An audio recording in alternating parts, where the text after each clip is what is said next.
The sixth edition of the Giving Report is pointing to severe challenges in the charitable sector. A survey of nearly 3,000 Canadian charities for the donation platform Canada Helps found that 57% can't keep up with an increasing need for help.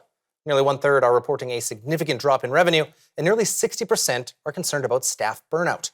The report, released last week, says 15% of charities polled had fewer staff since the start of the pandemic.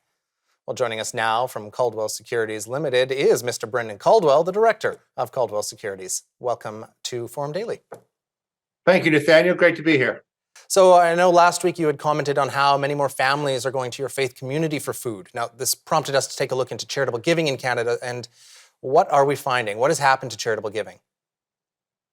Well, it's been a challenge. COVID has put a real strain on the charitable sector, and both because of the financial resources required to run charities.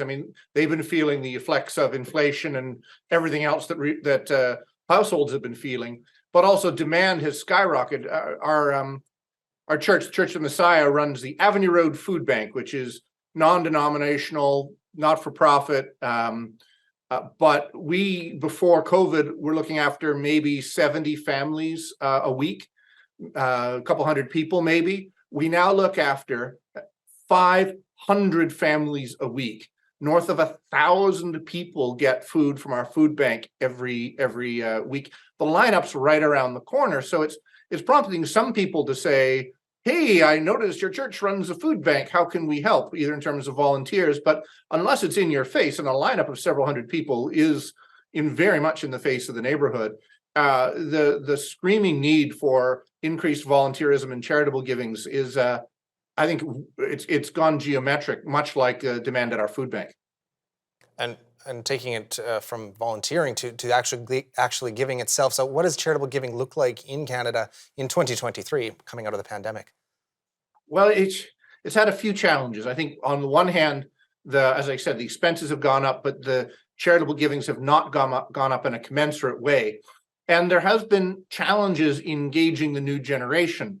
I think it was Mahatma Gandhi said, "Be the change you want to see in the world." And my good friend Craig Kielburger popularized that here in Canada. Be the change. And if for young people you want to see a difference, do find or start, but at least find a charity that's doing something that matters to you, and get engaged and get involved in some way, whether it's a little bit of money or a little bit of time, and let both grow as you grow as well.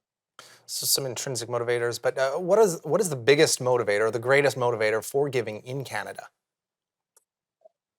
It does tend to be theme-based. When there's a big disaster somewhere in the world, people do give for that.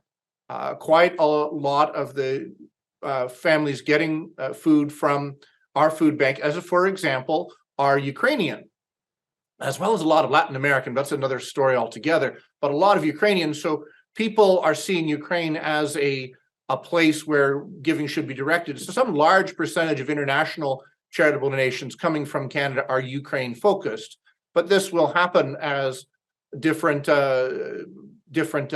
causes make the news. When I was young, it was Ethiopia and Live Aid. So I think it's important to engage on those things, but there is a chronic need, like mental health.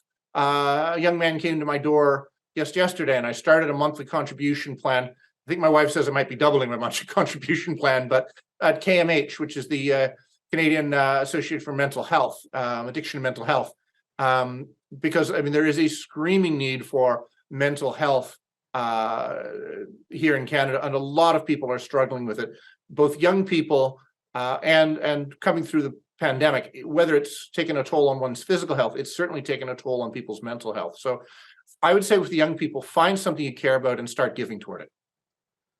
So on that note, for viewers who might be struggling to make ends meet amid high inflation and these rising costs of living, but they still want to give back to their communities, how can you achieve a healthy balance? Financially, do like one should do with one's own savings. Give monthly. If it's $10 a month, then it's $10 a month. Whatever you can slightly notice, do that. As a carpenter out of Nazareth said a few years ago, where your treasure is, there will your heart be also.